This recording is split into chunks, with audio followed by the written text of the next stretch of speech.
and he's only 31 years old. Yeah. Okay, pero darating din yung time na siyempre, alam mo, pag import, hindi ka naman local player eh. Mas mataas ang expectation sa iyo eh. Hindi biro. Hindi biro doon. Okay, dahil lagi po namin sinasabi rito, pag meron tayong, pag sa PBA, pag may import na magaling, nagtatagal, Sean Chambers, sila Justin Brownlee, Norman Black, di ba? Pero pag meron mga import na hindi gano'ng magaling, wala rin.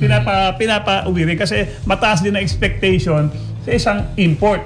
So dito si Keeper, habang he is able to meet the expectation ng team, tuloy lang, suporta lang tayo. Kasi once na hindi na, pagbalik dito nun, ano pa rin, magaling pa rin si Keeper. 31 lang yan eh. Tsaka wala naman bisyo, alaga sa katawan eh. Oo. Tsaka siyempre si Daddy Bong. Yes, tsaka ika-guide siya yan.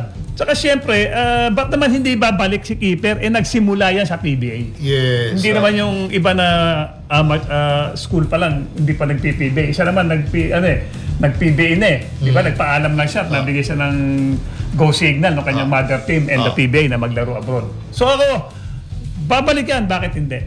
Bakit hindi? Kasi siyempre, at the end of the day, Pilipino babalik kaya sa iyong lupang. Pero pare,